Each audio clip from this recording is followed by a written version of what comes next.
Varicose vane ನರಗಳ ಉಬ್ಬುವಿಕೆ ಇದು genetic problem ಆಗಿರ್ಬೋದು, ಏಜ್ ರಿಲೇಟೆಡ್ ಇಶ್ಯೂ ಆಗಿರ್ಬೋದು, ಸೆಡೆಂಟ್ರಿ ಲೈಫ್ ಸ್ಟೈಲ್ ಆಗಿರ್ಬೋದು, ಮತ್ತೆ ತುಂಬಾ ನಿಂತ್ಕೊಳ್ಳೋದ್ರಿಂದ ಇದು ಬರ್ಬೋದು.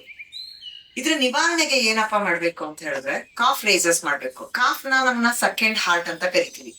ಅದು ರಕ್ತ ಸಂಚಲನ ಹಿಮ್ಮುಖವಾಗಿ ಮಾಡೋದಕ್ಕೆ ಹೆಲ್ಪ್ ಮಾಡುತ್ತೆ. ಕೆಳಗಡೆಯಿಂದ ಮೇಲ್ಗಡೆಗೆ ರಕ್ತನ ಪಂಪ್ ಮಾಡುತ್ತೆ.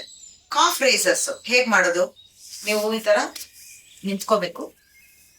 ನಿಮ್ಮ ಕಾಲಿನ ನಡುವೆ ಅಂತರ ಇರ್ಲಿ.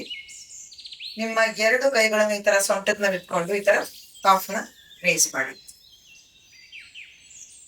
ಹೀಗೆ 10ರಿಂದ 15 ಸರಿ ಮಾಡಿ. ನಂತರ ಪಾದ ಹಸ್ತಾಸನ. ನಿಮ್ಮ ಪಾದಗಳ ಎರಡು ಒಟ್ಟಿಗೆ ಇರಲಿ. ಉಸಿರು ತಗೊಳ್ತಾ ಕೈನ ಮೇಲ್ ತಗೊಳ್ಳಿ.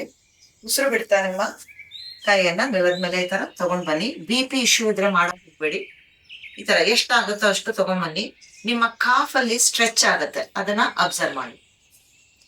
ಮೂರನೇದಾಗಿ ವಿಪರೀತ ಕರಣಿ ಅಂತ ಹೇಳ್ತೀವಿ. ನಿಮ್ಮ ಗೋಡೆಗಳ ಸಹಾಯದಿಂದ ನಿಮ್ಮ ಕಾಲುಗಳನ್ನ ಈ ತರ ರೇಸ್ ಮಾಡಿ ಒಂದು 5 ನಿಮಿಷ, ಎಷ್ಟೊತ್ತಾಗತ್ತೆ 10-15 ನಿಮಿಷ ಈ ತರ ಇಟ್ಕೊಳ್ಳಿ.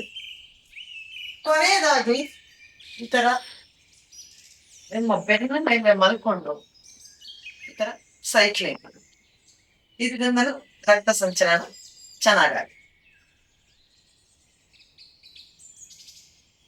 ಈ ಎಲ್ಲಾ ಎಕ್ಸರ್ಸೈಸ್ ಗಳನ್ನು ಮಾಡಿದ್ರೆ ನಿಮಗೆ ಖಂಡಿತವಾಗಿ ವೆರಿಕೋಸ್ ವೇನ್ ನಿವಾರಣೆ ಆಗುತ್ತೆ. Thank you.